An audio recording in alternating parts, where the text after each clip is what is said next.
आज यहां झारखंड का वीर भूमि धरती आबा के इस पावन धरती पर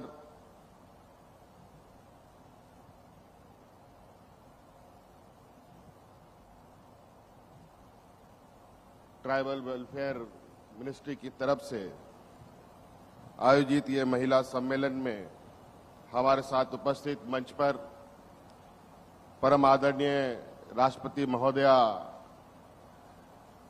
श्रीमती द्रौपदी मुर्मू जी, हमारे साथ मंच पर उपस्थित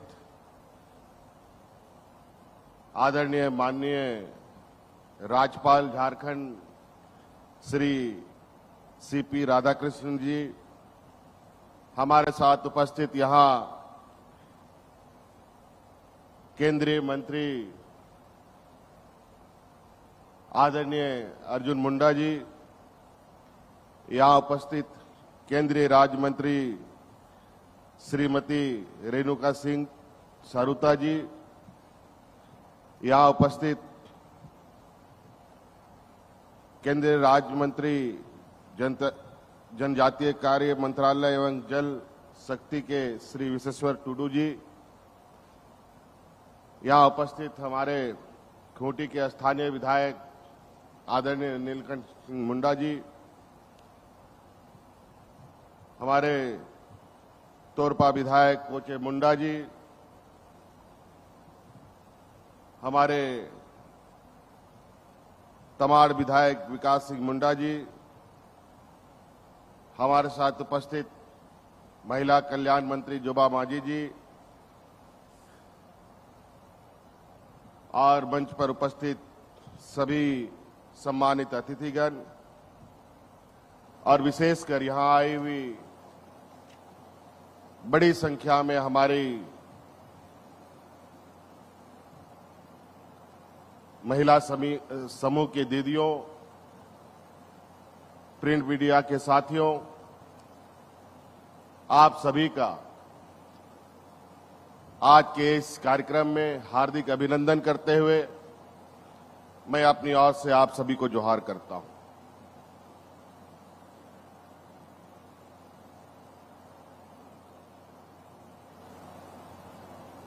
आज यहां केंद्र सरकार के ट्राइबल वेलफेयर मिनिस्ट्री की तरफ से यह कार्यक्रम आयोजित की गई है, ट्राइफेड के माध्यम से, जो मुख्यतः आदिवासी समुदायों के बीच में ये काम करता है। आदिवासियों को वन उपज का सही मूल्य कैसे मिले, उसका बाजार कैसे हो और हमारे आदिवासी भाइयों को आर्थिक रूप से कैसे समृद्ध हो, इस विषय पर यह विभाग काम करती है। आज संयोग से ट्राइबल वेलफेयर मिनिस्ट्री का पूरा मंत्रालय खूंटी पर, सभी मंत्री यहां उपस्थित हैं केंद्र सरकार के और लगभग सभी पदाधिकारी भी यहां उपस्थित हैं।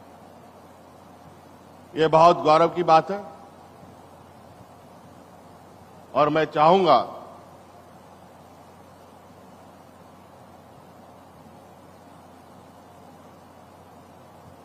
कि जिन आदिवासियों के संदर्भ में हमारी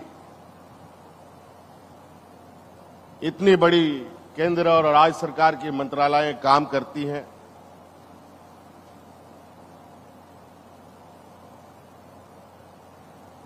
वहीं आज भी हमारे आदिवासियों के लिए उनके पैरों पर खड़ा होने के लिए, उनके आय के स्रोतों को बढ़ाने की जो चिंताएं हैं और जो चिंतन मंथन हम करते हैं, उसका प्रभाव, उसका असर बहुत अच्छा दिखता है, ये हम कह नहीं सकते।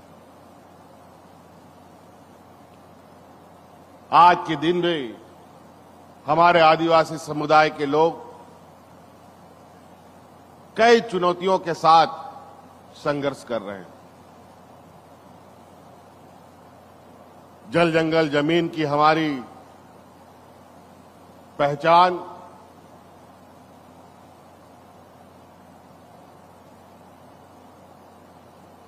वहीं ये राज्य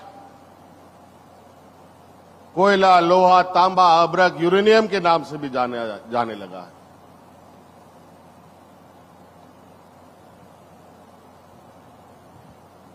यहां के खनिज संपदाओं से पूरे देश के घरों की रोशनियां जलती हैं। आज भी हमारे आदिवासी समुदाय के लोग जो विस्थापन का दंश झेल रहे हैं, वनों में रहते हैं, आज भी 2 वक्त की रोटी जुटाने में भी जद्दोजहदें करनी पड़ती हैं। कोरोना काल का समय था जब राज्य को एहसास हुआ कि इतना बड़ा समूह में यहां से लोग पलायन करते हैं अलग अलग राज्यों में।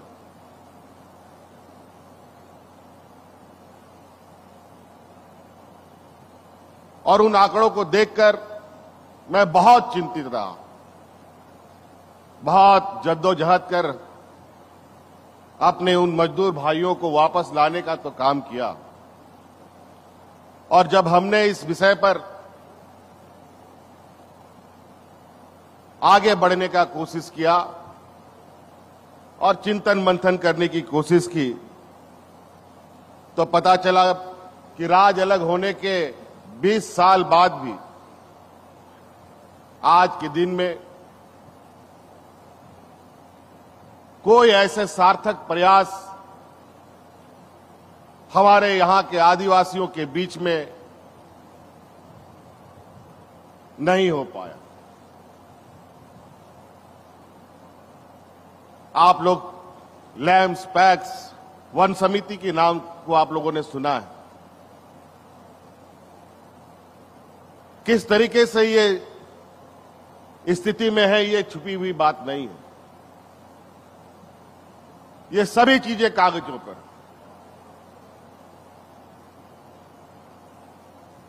हमने इसी दिशा पर इससे पहले कोई सक्रिय महासंघ या सक्रिय फेडरेशन यहां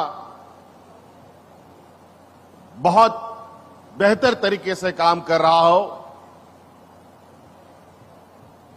ये नहीं कहा जा सकता। हां, ये जरूर भले है कि एक हम मुख्य अतिथि के रूप में कहीं जाएं तो पदाधिकारीगण कुछ स्टॉलें लगाकर हमें जरूर दिखाने का प्रयास करते हैं कि हम ये उत्पाद करते हैं, वो उत्पाद करते हैं, हमारे समूह ये उत्पादन करती है, वो उत्पादन करती है।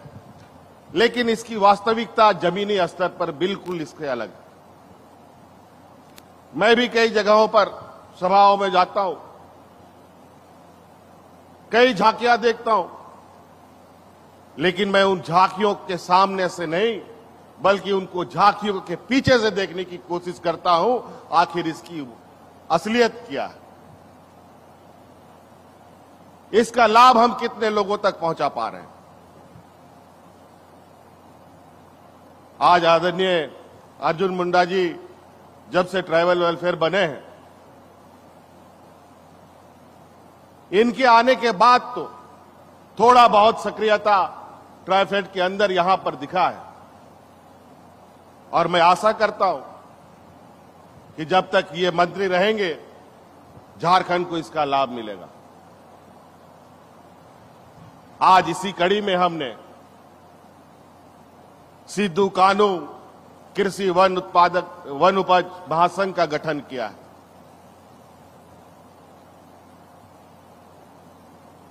बड़ी तेजी से इस महासंघ को हम लोग सक्रिय करने में लगे हैं। लगभग सभी पंचायत की समितियों को, यूनियनों को इसको गति देने के लिए राशि भी हम लोगों ने उपलब्ध करा दिया है। हम लोगों ने बड़े पैमाने में महिला समूह यहां बना रखा है। जो आप यहां महिला समूह का एसएचजी समूह देख रहे हैं, पूरे राज्य में लगभग 225 सेल्फ हेल्प ग्रुप्स हमारी चलती हैं, जिसमें लगभग 22 लाख महिलाओं को हम लोगों ने जोड़ रखा है और विभिन्न माध्यमों से हम लोग इनको आर्थिक सहायता देकर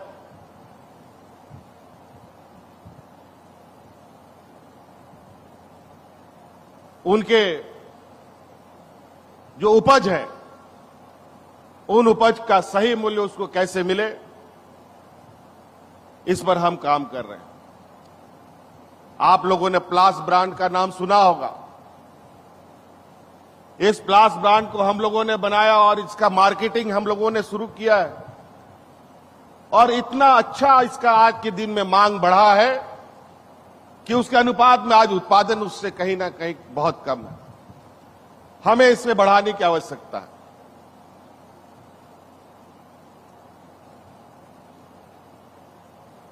आज कुछ आंकड़े को मैं देख रहा था। आज अगर हम देखें, इस राज्य में 14,000 से अधिक गांव ऐसा है जो वन उपज से सीधे तौर पर जुड़ा हुआ है। 14,000 से अधिक गांव है जहां कई वन उपज जैसे लाह, तसर, चिरौंदी, इमली, शहद, साल बीज, करंज, बेहड़ा जैसा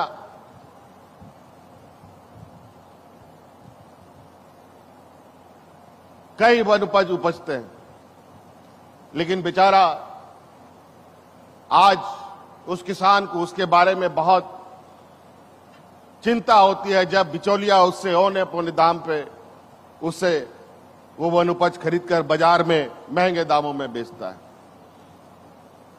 जहां तक हम एमएसपी की बात करें, ये भी आज के दिन में थोड़ा चिंता का विषय है। ला का एमएसपी आज के दिन में 240 से 280 रुपया है, लेकिन बाजार में बिकता कितना है? 1100 रुपया में, 1200 रुपया में। अगर हम करंज का नाम ले तो 35-38 रुपया एमएसपी है और 22 रुपया है, 21-22 रुपया है और बाजार में 38-40 रुपया में बिकता है। अगर हम शहद को ले, हम लोग का शहद 200, 210-20 रुपया में खरीद बिक्री होता है और बाजार में 450-500 रुपया में लोग बेचता है।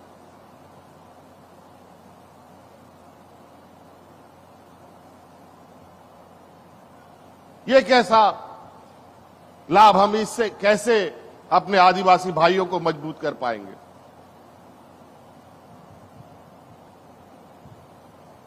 इसीलिए हम लोगों ने अब ये निर्णय लिया है, सिद्धू कान्हू फेडरेशन का भी गठन किया है, जिसके माध्यम से इन सभी वन उपजों का जो महिला समूह संग्रहण कर रही है, उनको इस फेडरेशन के माध्यम से एकत्रित किया जाएगा और बाजार मूल्य के बराबर हम उन समूहों को मूल्य उपलब्ध कराया जाएगा।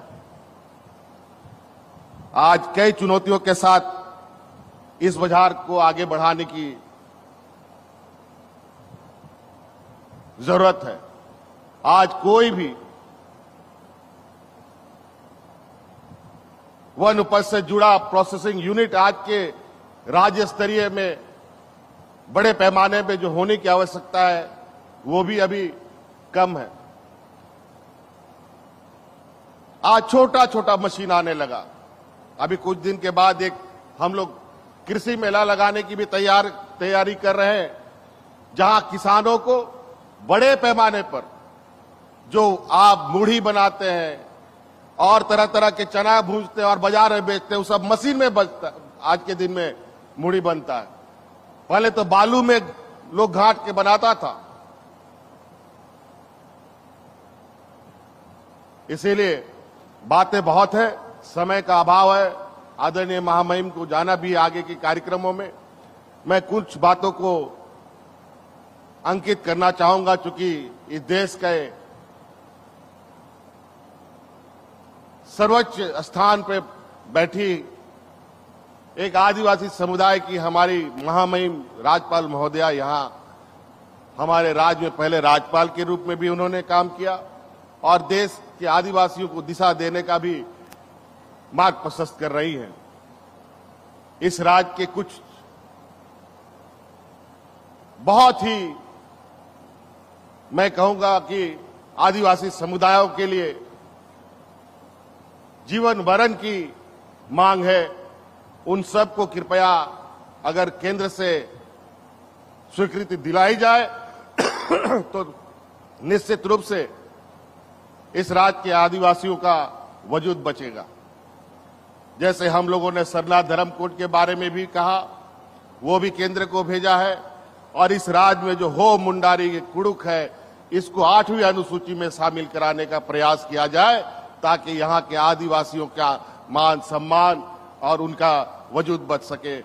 और केंद्र सरकार राज्य सरकार के साथ बिल्कुल कदम से कदम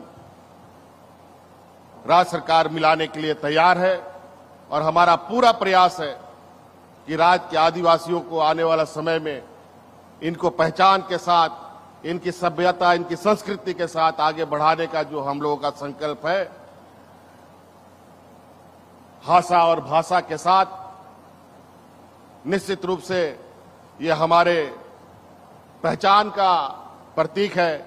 इन्हें भी आगे ले जाने का काम करना होगा और इसमें कहीं ना कहीं केंद्र से भी हमें काफी उम्मीदें हैं और ट्राइबल वेलफेयर मिनिस्ट्री से तो बहुत ज्यादा हम उम्मीद करते हैं, क्योंकि हमारे यहाँ जो उसके मंत्री हैं वो हमारे ही राज्य से आते हैं। तो आदरणीय बड़े भाई अर्जुन मुंडा जी से आग्रह करेंगे कि विशेष रूप से इस राज्य के प्रति आपका लगाव होना चाहिए ताकि चाहे वो शिक्षा के क्षेत्र में हो, चाहे रोजगार के क्षेत्र में हो, यहाँ के आदिवासियों को बड़े पैमाने पर मौका मिल सके। इन्हीं बातों के साथ बहुत बहुत धन्यवाद। सबको जोहार।